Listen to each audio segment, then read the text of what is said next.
Assalamualaikum warahmatullahi wabarakatuh. Hari Minggu teman-teman, sekarang tanggal 21, kita review sampai di mana progres belajar literasi keuangan, belajar investasi di pasar modal ya. Tapi sebelum kita ngebahas tentang persahaman, saya mau merenung dulu nih teman-teman ya. Ini ada bahan-bahan tentang terkait financial wellness ya, kesehatan keuangan nih dari konsultan keuangan Daya Uang. Nah, jadi dulu saya pernah dapat pelatihan sebelum di PHK nih, sesudah di PHK gitu ya, dapat wawasan tentang pentingnya financial wellness gitu ya. Jadi kita harus tahu tentang roda keuangan gitu ya. Wellness wheel, ada tingkat roda kesehatan apa ya nih, pokoknya ada sosial, intelektual, emosional, dan semuanya ada, termasuk finansial ya. Spiritual juga harus sehat, fisik juga harus sehat. Jadi nggak cuma duit aja yang harus sehat. 1, 2, 3, 4, 5, 6, 7, ada 8 poin yang harus bisa kita jaga tingkat kesehatannya ya. Intelektual, emosional, okupasional, ini apa ya, kerja kali ya. Meskipun di PHK bukan berarti kita nggak bisa punya penghasilan kan gitu ya. Meskipun jadi pengangguran, penghasilan harus jalan terus itu ya. Kemudian apa nih, environmental ya, lingkungan kali ya. Ini kalau lingkungan, kalau mau beli rumah lihat-lihat lingkungannya, mungkin begitu ya. Jangan sampai kita anak bini keluarga kebawa di lingkungan yang nggak sehat. Nah, yang sekarang yang finansial nih yang menarik ya. Kesehatan finansial tuh apa katanya begitu ya. Itu erat kaitannya dengan ini financial planning. Nah, kita yang memang bukan backgroundnya di keuangan, ataupun yang backgroundnya keuangan, kadang juga sangat lemah sekali di dalam merencanakan keuangan ya. Nah, ini nih, yang paling penting ini sih teman-teman ya, siklus kehidupan keuangan. Seharusnya ketika kita umur di 40 atau 50 nih, ini grafiknya kan naik terus ya. Buat angkatan orde lama gitu ya, mungkin yang cuma jadi pegawai negeri mungkin seperti ini gitu ya. Ketika belum ada undang-undang omnibus, orang bisa kerja sampai umur 40-50 tahun lebih terjamin ya. Tetapi ketika sekarang managed service or sourcing, undang-undang omnibus, nah ini jadi tanda tanya nih buat anak cucu kita ketika memasuki usia 20, 30, 40, apakah tingkat kesehatan keuangannya bisa grafiknya naik terus seperti ini ya. Ini PR buat kita, khususnya yang udah punya anak, yang sudah berkeluarga, yang umurnya, ini saya mungkin masih di range 40-50 ya, masih bisa di tahap ini. Tetapi kalau kayak orang tua kita yang udah lanjut, yang udah sepuh, di 60, 70, nah ini udah mulai turun. Nah, ini teman-teman ya, kenapa saya sangat agak-agak mulai serius belajar investasi di saham ini, karena saya ngelihat bahwa sebagian dari orang tua kita ketika memasuki masa pensiun, maka dia tidak bisa mencari penghasilan lagi gitu ya. Kalaupun ada uang pensiun mungkin ya ala kadarnya. Kalau ada pesangon juga ala kadarnya. Nah, di sini di tahap ini, di tahap dari 40, 50, 60 dan seterusnya ya, buat teman-teman yang sudah terbiasa investasi, alhamdulillah gitu ya, mengenal investasi online atau segala macam. Nah, yang jadi masalah buat range di generasi di bawah kita gitu ya. Buat teman-teman yang usianya masih kuliahan, mungkin di usia baru nikah, nah ini yang perlu perdalam ya. Karena makin hari tentu untuk menghasilkan grafik yang naik ke atas ini makin berat karena biaya hidup makin berat ya, tantangan persaingan juga makin berat. Jadi kita harus mencari sumber-sumber keuangan yang bisa menghasilkan dengan gampang gitu ya. Gampang dalam arti controllable gitu ya. Kalau kita usaha ya itu kan lebih susah. Tapi kalau kita belajar investasi sejak dini ya, dari sejak usia sekolah anak-anak kita diajarkan investasi, mudah-mudahan gitu ya, mudah-mudahan hidupnya bisa kayak Sandiaga Uno yang tiap tahun tinggal nunggu jatah dividen yang ratusan miliar dari saham-saham yang dia miliki. Nah ini kemarin ya, ini menarik juga ya, terkait dengan pensiun dini di PHK ataupun disuruh berhenti kerja gitu ya, terutama di sini ya. Ketika kita dapat pesangon, ketika kita dapat duit, nah kita tinggal mencari berkah atau musibah. Bisa jadi berkah, bisa jadi musibah gitu ya. Jadi berkah kalau kita tahu cara muterinnya, tapi jadi musibah meskipun pesangonnya gede, tapi kalau kita nggak ngerti muterinnya, nggak ngerti memberdayakannya, ya wassalam gitu ya, gitu teman-teman ya. Jadi kenapa fokus di channel yang kita pelajari bersama ini lebih fokus kepada belajar literasi keuangan gitu ya. Nah, literasi keuangan karena menurut saya itu saya juga masih keteteran gitu ya. Nah, ini PR besar buat generasi saya yang tidak pernah diajarkan oleh orang tua untuk ngurus yang namanya belajar literasi keuangan ya.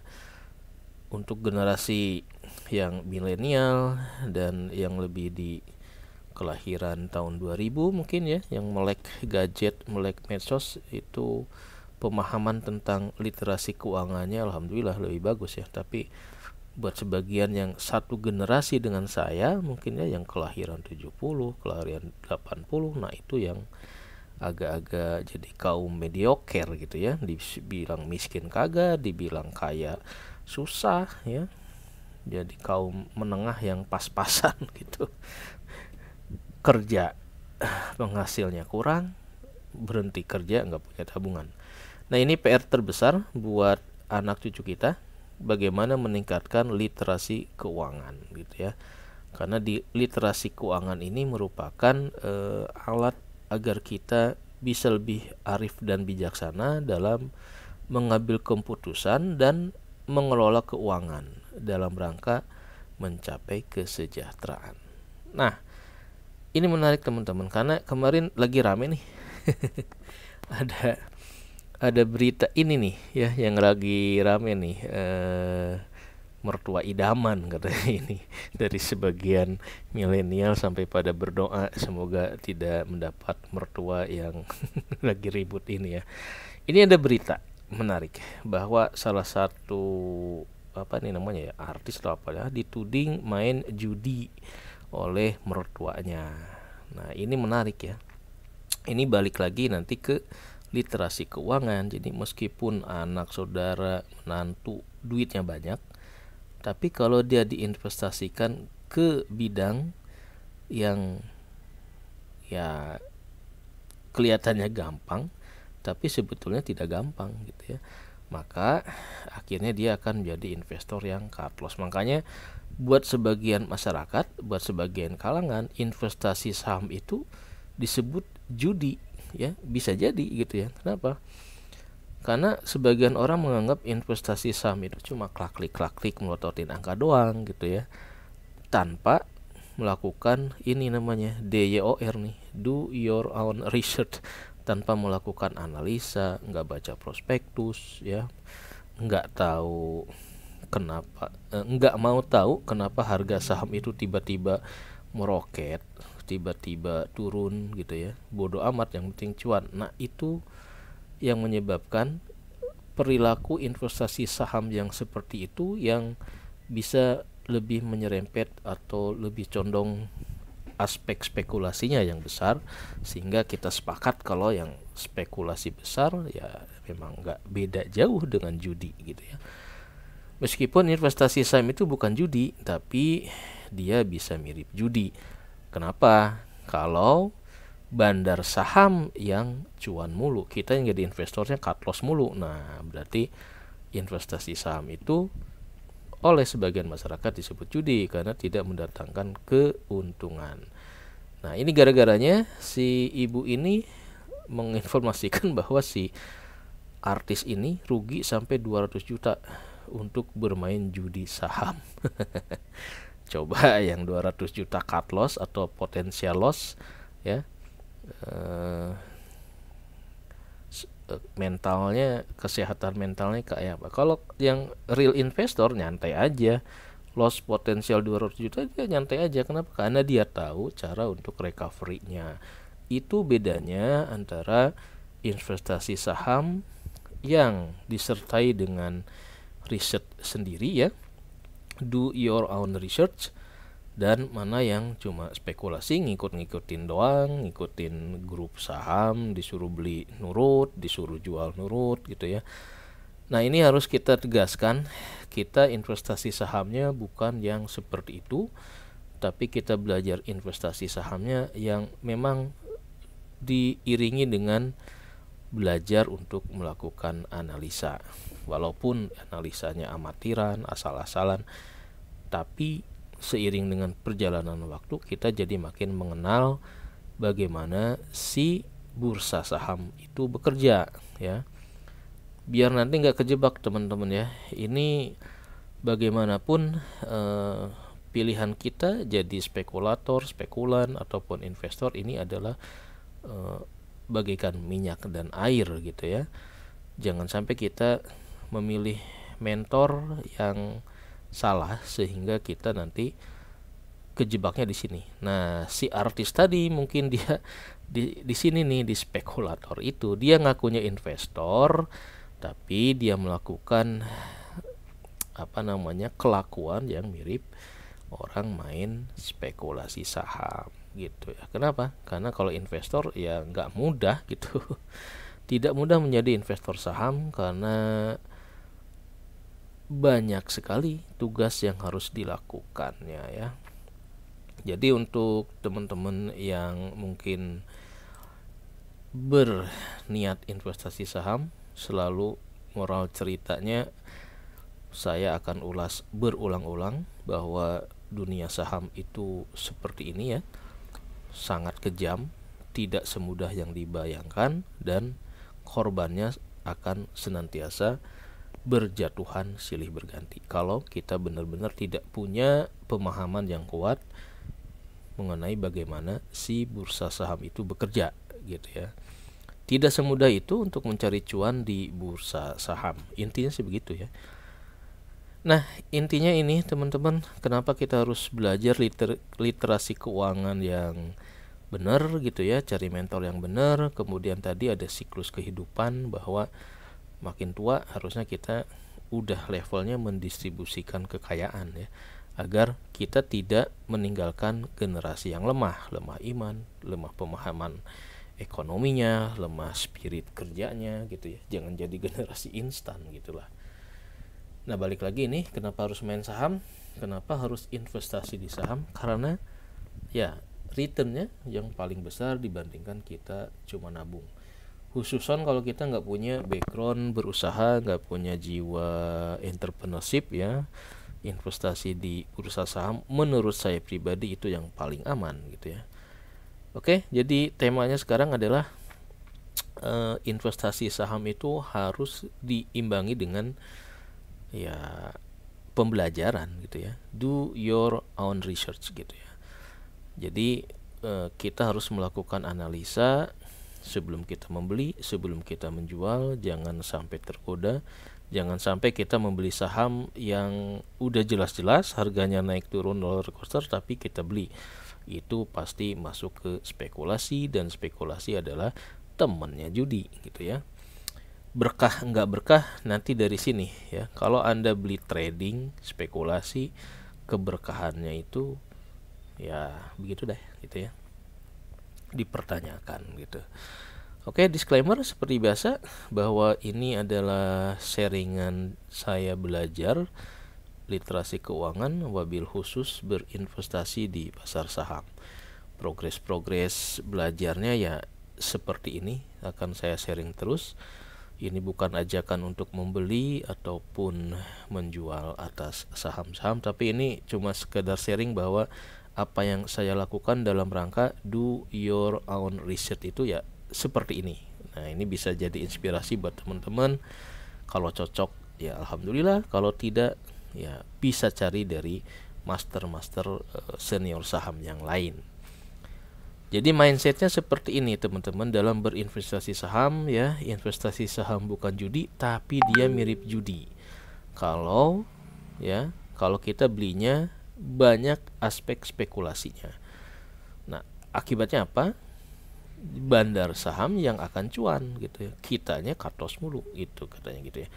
Kata YouTuber saham itu 90% investor saham yang ngakunya investor saham cita-citanya cut loss. Kenapa? Karena tidak malas melakukan ini, malas melakukan research gitu ya. Kemudian yang keduanya adalah, nah ini salah. Kalau investor dia lebih ke long term, bisa jadi dia ngincer dividen gitu ya, dan dia beli sahamnya yang jelas-jelas saham yang menguntungkan, yang punya prospek. Prospek tidaknya suatu saham ya sebetulnya dilihat dari dia kemampuan dia membagi dividen ya. Jadi sekarang saya mulai fokus membeli saham yang perusahaan-perusahaan yang rajin bagi dividen gitu ya. Jangan yang IPO, baru IPO kita borong jadi kayak si kasus artis tadi gitu ya, beli saham Goto, saham yang miliknya Sultan Subang gitu ya, akhirnya kejeblos harganya nyungsep. Nah, oke, temanya ini ya, kita update report tentang Mission Impossible, mengais duit recehan dari triliunan dividen yang tersedia di pasar modal. Biar kita nanti saat tua rentak nanti nih bisa dapat gajian dividen dari investasi saham yang saat ini kita lakukan. Nih, minggu ini saya mulai panen nih beberapa dividen dari beberapa rekening yang saya miliki, yang saya tandeman ya buat anak-anak. Jadi ada beberapa rekening yang atas nama anak-anak tapi dalam pengawasan saya. Jadi ibaratnya kita yang jadi fund manajernya sambil ngajarin anak-anak gimana investasi saham yang benar. Lumayan lah, meskipun cuma 300.000, 200.000 ya, ada 17.000. Kemudian Astra nih 150.000. Ini kalau tiap minggu kita gajian dividen gini kan enak gitu ya, daripada trading gitu. Nah, jadi kalau kita dasarnya mencari dividen, nah seperti ini nih, kita biar bisa tiap minggu dapat gajian dividen seperti ini. Itu long term game-nya ya gitu. Jadi bukan nyari capital gain lah ini ya. Tujuan utama kita berinvestasi saham. Nah, ini kembali ya, kita harus gaulnya yang benar, jangan sampai salah pilih mentor, jangan salah pilih channel YouTube yang main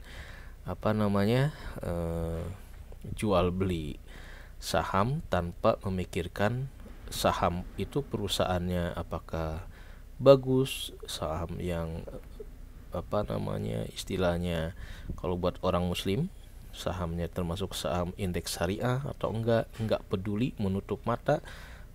Jangan sampai seperti itu ya. Buat teman-teman yang muslim ya, kalau kita hatinya tertutup, itu ciri-ciri nur ilahinya kagak mampir di hati Anda, karena Anda sampai tidak bisa memilih mana yang spekulasi, mana saham yang lagi di memper jadi judi gitu ya, gitu. Mana saham yang memang fundamentalnya bagus gitu ya. Nah, ini cita-cita kita ya. Gimana caranya kita bisa kayak orang ini nih. Nerima dividen 200 miliar dari satu saham saja ya. Ini nih target kita biar anak cucu kita bisa kayak orang ini gitu ya. Nah, ini sebetulnya yang menarik ya. Kok dia bisa dapat duit sampai ratusan miliar sementara kita enggak? Kenapa tidak bisa gitu ya? Jadi kalau kita platform berpikirnya pingin jadi kayak dia, nah ini lebih menarik. Jadi pengalaman kita berinvestasi di saham itu bisa kita turunkan ilmunya kepada orang lain gitu ya. Kenapa? Karena kita jadi bisa ngajarin, oh cara mencari saham yang bagus tuh stepnya 1, 2, 3 seperti ini gitu. Sehingga ketika kita menularkan ilmu investasi yang benar, itu juga jadi pahala kita kelak ya sampai akhir zaman gitu. Nah, temanya berinvestasi saham yang ingin saya ke keluarga ajarkan ini ya, mengajari anak investasi sejak dini. Kenapa? Karena ternyata kayak tadi kasus si artis yang duitnya banyak tapi diinvestasikan ternyata malah jadi rugi. Berarti ada pengetahuan investasi yang salah tuh ya.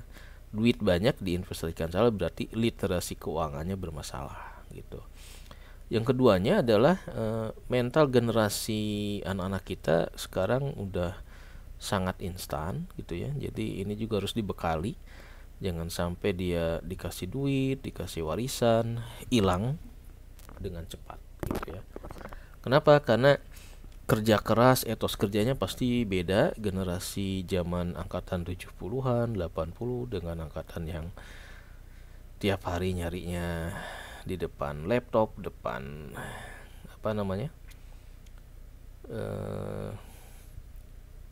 medsos gitu ya. Karena dia lebih instan, pasti secara etos kerjanya juga mentalnya akan beda.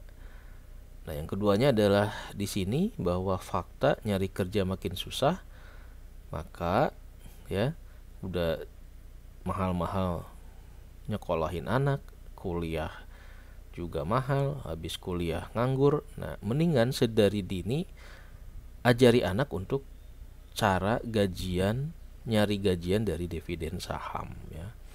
Nah, cuma ya tentu harus diimbangi dengan pengawasan. Jangan sampai kayak si Tole ini dikasih modal main saham langsung beli saham-saham yang aneh-aneh gitu ya. PT Bau Tanah dibeli gitu. Nanti amblas deh modal dari orang tuanya. Ini adalah tema sentral dari belajar literasi saham, ngajarin investasi saham sekeluarga biar bisa gajian dividen.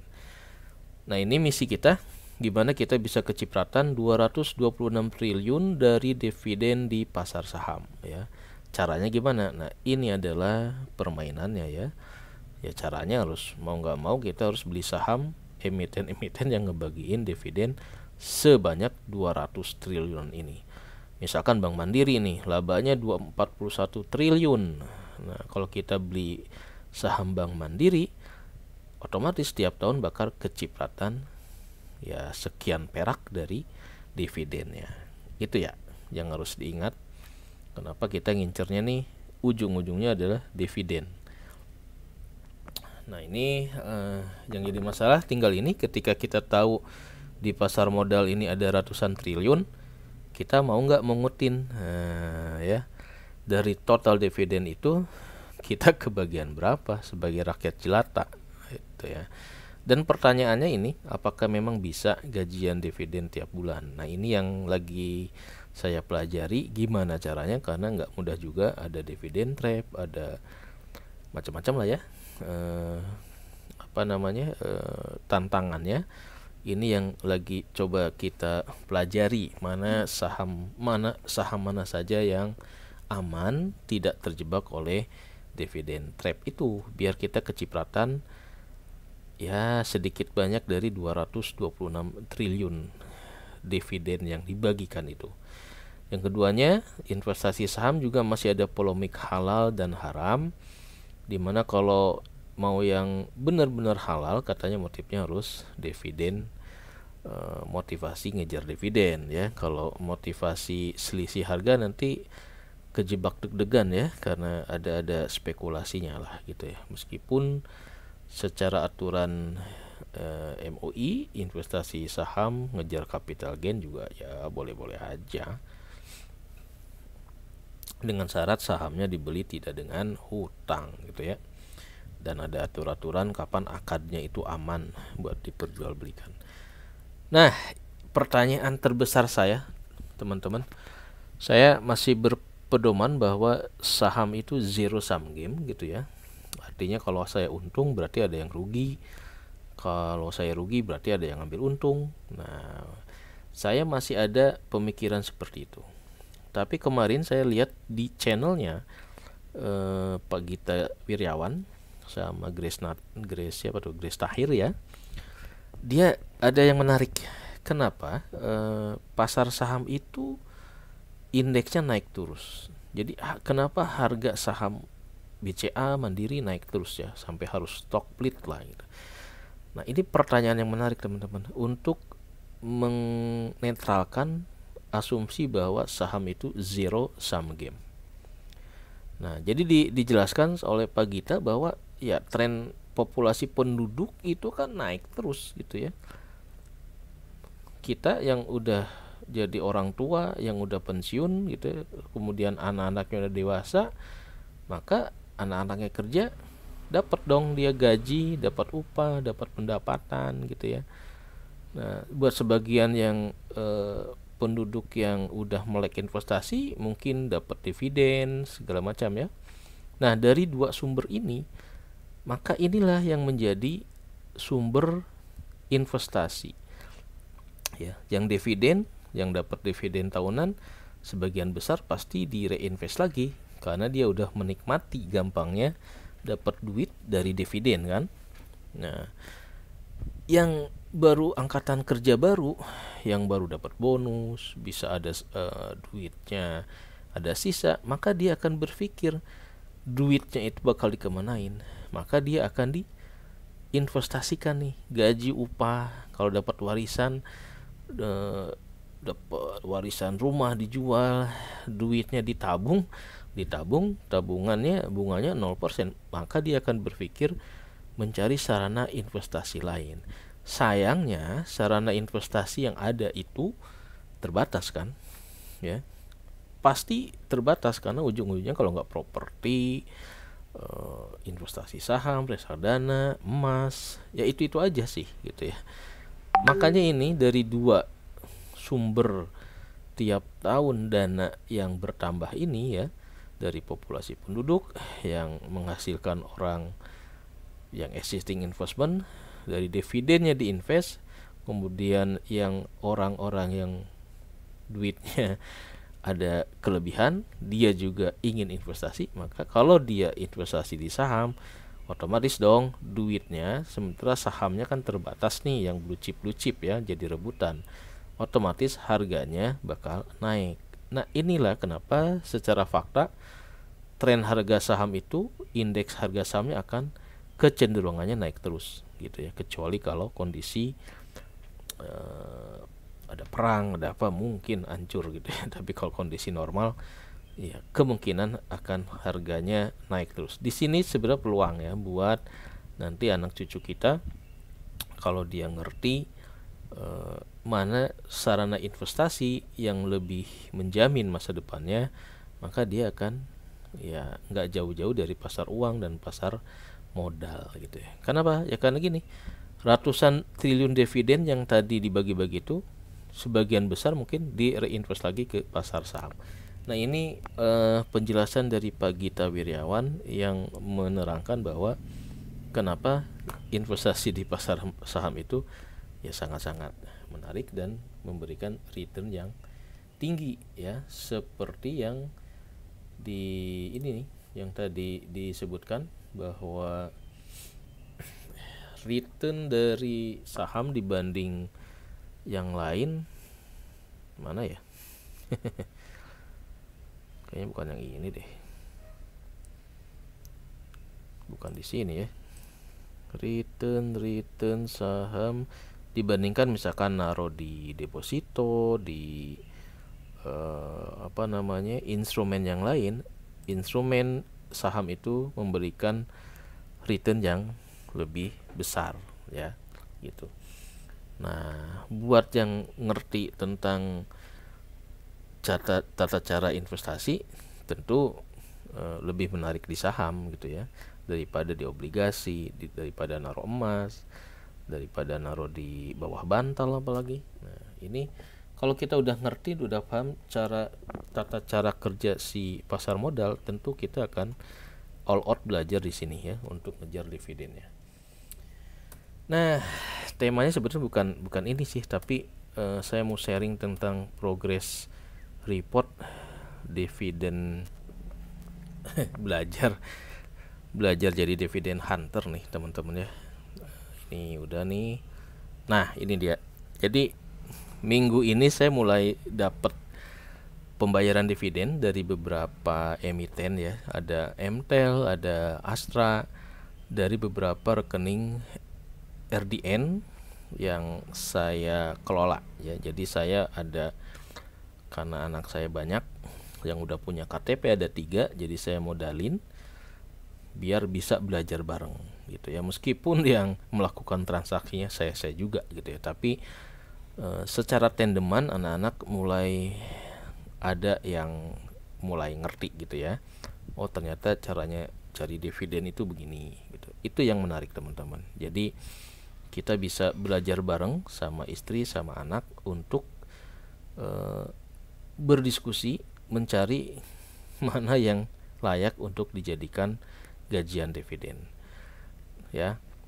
Yang penting ini sesuatu yang bisa diukur pasti bisa kita atur. Jadi teman-teman harus ya bisa ngukur gitu ya, saham mana yang aman kalau ngincer dividen hunter, kena dividen trap atau enggak. Kalau dia berpotensi terjebak di dividen trap ya tidak kita laksanakan gitu ya. Ini merupakan mission impossible ya. Kenapa? Karena belajar mengais duit recehan dari triliunan dividen yang tersedia di pasar modal. Tapi ini seru teman-teman ya. Ini baru pertama kali di minggu pertama ini sejak Januari saya mencoba beli emiten yang kumdet ya, yang membagi dividen, meskipun beli sahamnya itu udah di tanggal kumdet. Agak ini ya, karena untuk pembelajaran aja ya. Idealnya sih kita ngoleksi dari jauh-jauh hari gitulah. Nah, jadi dari beberapa rekening dana nasabah ini ada udah lumayan nih gajiannya ya. Nah, seperti ini nih. Jadi saya bikin target belajar investasi sekeluarganya seperti ini nih. Ada bapaknya belajar, emaknya, anak yang gede gitu ya. Saya ada di 3 RDN, Stockbit, Ajaib, dan Mandiri, tapi yang aktif itu di Stockbit ya, karena kemudahan buat narik data ke Excel buat kita lakukan analisa. Nah, ini di minggu-minggu lalu ini anak saya udah belajar beli saham Sido dan Matahari, meskipun dapat dividen tapi ini kena dividen trap gitu ya. Nah, nanti kalau teman-teman misalkan kebutuhan biaya hidup per bulan sekian ya, tinggal bisa berkalkulasi nih, berarti setahun kan butuh sekian, berarti target untuk gajian dividennya kita bisa tetapkan berapa. Nah, itulah sesuatu yang bisa kita ukur, pasti bisa kita atur ya. Yang penting nih spiritnya ini ya, dari ratusan triliun dividen di pasar saham, kita yang jadi rakyat jelata harus bisa kebagian gitu ya. Jangan plonga-plongo doang nggak kebagian apa-apa, nanti yang kaya cuma Sandiaga Uno doang gitu ya. Ya, karena dividennya ratusan triliun, kita kagak kebagian apa-apa karena males belajar. Nah, ini yang sampai progress report di minggu ketiga Mei, pilot project gajian dari dividen sekeluarga ya. Jadi emitennya ada Mtel, Sido, Matahari, dan Astra nih. Total lumayan nih. Udah mulai terkolek 1,5 juta dari dividen ini ya. Nah, meskipun ini ada yang masih kena dividen trap. Makanya temanya sekarang gimana caranya hunting dividen yang aman dari dividen trap. Nah, tujuannya apa nih? Ya, biar anak-anak kita lebih cepat mandiri secara finansial. Kalau kita udah tahu satu emiten yang dividennya bagus, kemudian dia juga tidak menjebak harganya karena tidak berfluktuasi ketika menjelang kumdet, nah itulah yang harus kita tabung saham gitu ya. Nanti ujung-ujungnya nabung saham, baru gajian dividen, habis itu ya tinggal lakukan yang lain lah ya. Begitu dividen dapat 1,5, tinggal kita reinvestkan lagi ke saham-saham yang yieldnya lebih tinggi atau paling tinggi gitu ya. Ini dari beberapa saham ini ada beberapa saham yang dividen per share-nya nih gede banget ya, kayak si Matahari, Astra. Ini kok Matahari sama Astra sama ya, ini salah nih kayaknya nih. Oke, nah ini walaupun udah mulai nyicipin pembayaran dividen, tapi ternyata ada yang namanya dividen trap. Dari 5 emiten ini cuma Astra doang nih yang saya nggak kena dividen trap. Sisanya ini minus ya, karena kita beli di harga kumdet. Nah, itu yang harus diwaspadai kalau teman-teman mau ngincer dividen ya. Ada yang namanya dividen trap gitu. Tapi dari uji coba ini saya terus terang aja jadi ini juga ya, seru juga nih. Kenapa? Karena kita jadi tahu gimana caranya buat nanti hunting yang sekiranya potensi kena dividen trapnya itu agak minor gitu ya. Kita lihat dari historical datanya, apakah saham itu udah naik tinggi atau tidak. Nah, itu yang bisa kita analisa ya. Jadi kayak ini nih, anak saya beli Matahari di harga 5.000, tapi ketika udah ex-date dia terjun ke 4.000. Jadinya malah potensial loss, dividennya cuma berapa, lossnya malah gede. Nah, ini dia. Jadi kita harus bisa ngukur begini teman-teman ya. Harus orat-oret, rajin ngitung-ngitung gini. Kalau nggak pandai-pandai menganalisa, kita bakal nebak-nebak gitu ya, bakal lebih berspekulasi karena kita jadi nggak tahu nih beli ini boncos enggak dari dividen trapnya nih. Ini dari 1, 2, 3, 4, 5 rekening ya, cuma satu nih yang lolos, si Astra ini ya. Jadi netnya 24.000. Yang lain ini kena dividen trap. Kenapa? Karena ketika tanggal ex-date dia turun dan kita jual dalam posisi cut loss. Sementara nih angka dividennya itu lebih kecil daripada selisih beli dan selisih jual. Seperti ini nih, Mtel ya. Ketika beli dan jual itu minus sekian, dibandingkan dengan dividen yang keterima masih minus gitu ya. Nah, ini hal-hal yang dividen trap ini nanti yang harus saya evaluasi. Kenapa? Ya, kenapanya udah jelas ya, karena belinya di tanggal kumdet gitu ya. Nanti kita coba ke emiten yang bakal bagi dividen di minggu keempat Mei ya. Apakah ada yang berisiko kena dividen trap atau yang kira-kira boleh kita coba untuk ngincer dividennya. Nah, ini Ya, jadi dividend trap ini harus kita ingat ya, jangan sampai kita kejebak ya. Ini situasi ketika investor ingin mendapatkan dividen tapi harganya ya, harga saham telah turun sehingga nilai investasi bersih menurun. Nah, jadi nilai investasi saya nih yang tadi nih yang 46 minus ini adalah nilai investasinya turun ya, dibandingkan saat beli dan jual ditambah dengan si dividennya. Oke, ini grand design-nya udah sering kita bahas bahwa literasi keuangan kita belajarnya fokus kepada gimana caranya menghasilkan pendapatan dividen tiap bulan. Dari tiap bulan itu kita jabarkan ke seperti ini, ke apa namanya, yang tiap bulan tiap minggu mana yang bisa kita eksekusi dari emiten yang membagikan dividen. Nah, emiten yang bagi dividen itu ya, nanti teman-teman bisa lihat kalau di Stockbit itu nanti dapat data seperti ini nih ya. Ini dividen-dividen yang akan kumdet di minggu besok. Jadi dari 15 perusahaan ini yang akan saya analisa mana yang kira-kira aman. Ini ada Indosat 200 perak, ada yang paling gede Indosat ya. Mana lagi ya?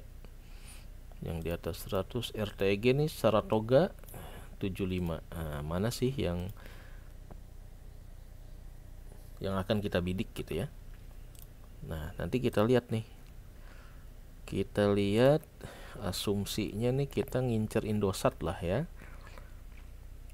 Jangan sampai kena dividen. Nah, ini jebakan dividennya seperti ini teman-teman.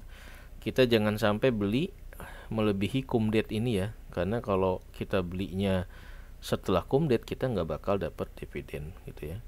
Jadi kalau mau beli, batas tanggal terakhir harus sama dengan si kumdet ini.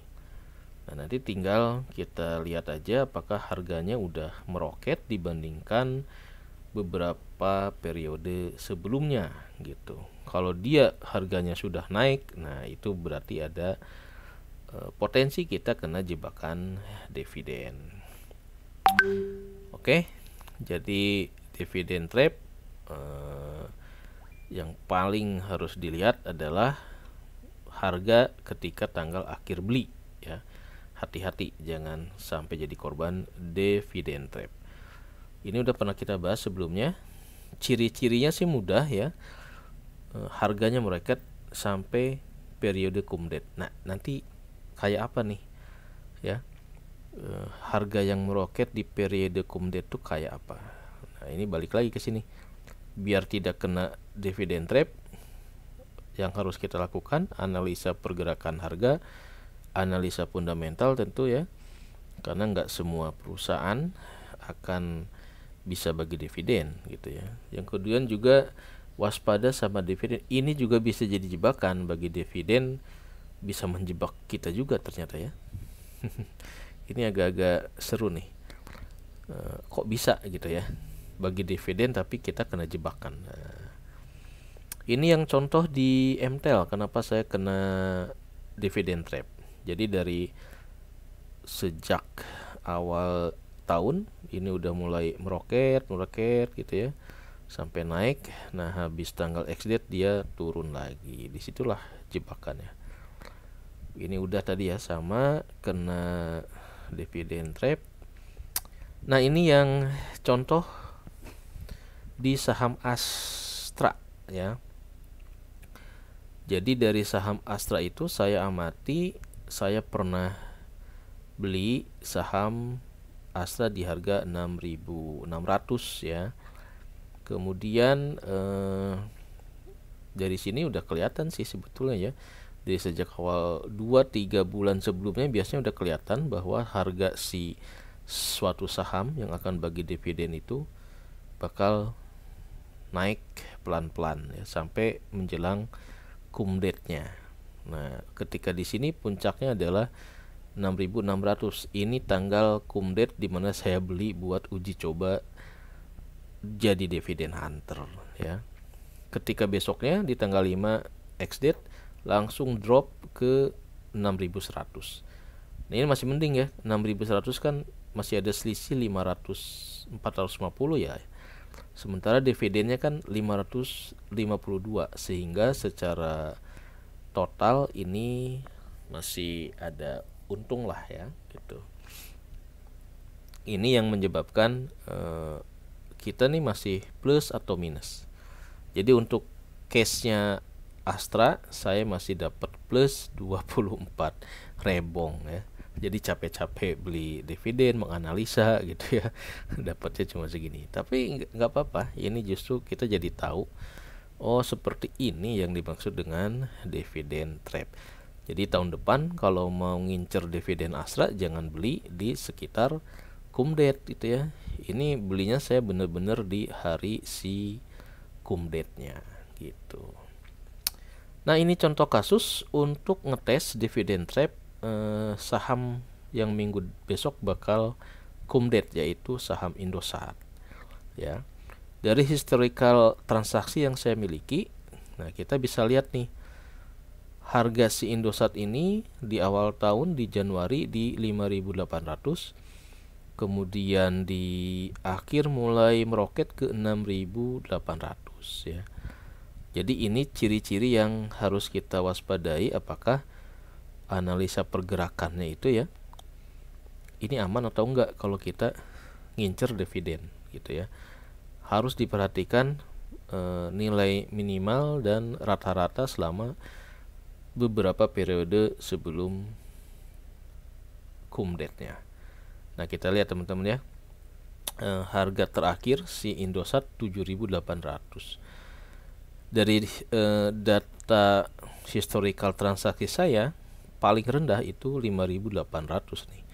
Saya pernah beli di 5.800 sebelum di bulan setelah Q1 keluar ya, dia meroket 6.000 sampai terakhir di 7.000. Sehingga dari 5.000 ke 7.000 ini saham Indosat itu udah naik hampir 2.000 ya. Sementara dividennya itu cuma 200 perakan, 250. Jadi kalau kita beli di minggu-minggu ini dengan harga yang udah meroket seperti ini ya, ini ada potensi kalau harga nanti balik ke 6 ribuan gitu ya. Nah, itu yang ditakutkan. Jadi waspada kalau mau beli saham Indosat di tanggal-tanggal bulan Mei menjelang kumdet ini, karena potensi terkena dividen trap. Kira-kira seperti itu sih yang saya petakan gitu ya, belajar biar nggak kejebak di dividen trap gitu ya untuk saham si ISAT ini. Nah, kenapa? Karena dividennya cuma 200-an. Kalau mau nekat ya bisa aja sih kali ya, asal nanti kita percaya bahwa nanti ketika ex-date sahamnya nggak akan turun lebih dari 200, tapi kayaknya nggak mungkin ya. Orang kan udah tahu nih dividen sekian, dari sini harga berapa, bandar-bandar pasti ngerek duluan lah biar harganya flying to the moon gitu ya. Oke, jadi ini salah satu contoh di mana kalau kita beli saham Indosat untuk ngincer dividen, kemungkinan ini bakal kena dividen trap ya. Jadi waspadai harga saham Indosat di kumdet yang sudah meroket tinggi dari sejak awal Januari gitu ya. Jadi sini nih udah cuan banget ya kalau kita ini nggak dilego. Cuma dapat segini nih uji cobanya ya. Ini masih uji coba semua teman-teman, beli dicoba hold berapa bulan udah tergoda untuk jual ya. Kenapa? Karena saya harus memperbanyak transaksi saham-saham yang lain biar ada data untuk kita plototin, karena dananya terbatas gitu ya. Jadi udah beli ini kita jual, kita beli yang lain gitu ya. Oke, apalagi ya, saya kira itu aja untuk pembahasan kali ini. Baru sampai belajar tentang ISAT. Sebetulnya ada satu lagi yang akan saya incer ya, yaitu BC, tapi BC belum rups, jadi belum ketahuan berapa si dividennya nih ya. Ini untuk Astra modalnya segini 1,9 buat belajar memahami dividen hunter, dapat dividennya 100 sekian, berarti returnnya itu sekitar gede juga ya, 8,32% teman-teman ya. Beli sahamnya segini, dapat dividen segini, dalam satu hari dapat return 8%. Nah ini kalau teman-teman nabung 1,9, 2 juta lah ya di rekening tabungan sebulan, coba berapa ya bunga tabungannya? Paling 10.000 juga enggak kali ya. Nah ini yang menarik dari investasi di pasar modal, memberikan return yang tinggi, apalagi kalau kita udah jago banget ya mencari saham-saham yang punya dividen yang yieldnya tinggi ya. Jadi nanti ini juga ada target dividen perusahaan yang memberikan imbal hasil yang tinggi dibandingkan dengan harganya gitu ya. Jadi yieldnya yang tinggi ini potensi buat kena dividen trapnya agak lebih rendah lah gitu ya. Oke, jadi di minggu keempat besok ini adalah yang akan saya incer nih, ISAT. Tapi ISAT kayaknya warningnya seperti ini, harganya udah naik. Nah yang kedua adalah si BC ya. BC ini harga historikalnya seperti ini teman-teman ya, di 1.500. Kita lihat harga terendah ya dari range transaksi dari Maret sampai dengan Mei ini, harga terendahnya di 5.000 gitu ya dari catatan transaksi yang pernah saya lakukan. Kemudian last price-nya harga minggu lalu di 15.40. Sehingga dari range harga ini si harga saham BC ini udah naik 40 gitu ya. Kemudian kita lihat di dividen tahun lalu, ini saya masih pakai dividen tahun lalu karena dia belum rups, belum ketok palu berapa dividennya. Tahun lalu dia bagi dividen 68. Nah kalau kayak gini nih, dividen lebih besar daripada kenaikan harga sahamnya. Nah ini yang layak kita coba untuk dijadikan project dividen hunter. Kira-kira seperti itu teman-teman. Nanti kita update lagi dividennya si BC ini, dia di berapa ya, karena ini masih tahun lalu nih, tahun 2002. Dan kita lihat juga si BC ini tahun 2002 itu harganya juga 1.500 juga nih, stabil ya. Nih Juni 2002 di 1.500, sekarang juga 1.500. Jadi harganya nggak meroket nih, nggak kayak si Indosat ya. Indosat tahun lalu berapa ya? Oh ini datanya data ini ya, tahun lalu 7.700 ternyata di Agustus ya, 7.700, dividennya juga 2.800. Oke teman-teman, kayaknya itu dulu yang harus kita lakukan ya. Jangan lupa lakukan analisa pribadi, do your own research agar kita berinvestasi sahamnya bukan spekulasi gitu ya. Karena spekulasi itu lebih mirip judi. Kalau mirip judi, nah itu udah banyak was-was yang menghampiri perasaan kita. Oke, disclaimer seperti biasa bahwa ini adalah sharing pengalaman saya pribadi. Semoga bisa jadi inspirasi buat teman-teman semuanya. Dan jangan lupa patokin cita-cita biar bisa jadi orang ini dapat dividen 218 miliar tiap tahun dari satu emitennya ya. Amin. Assalamualaikum warahmatullahi wabarakatuh.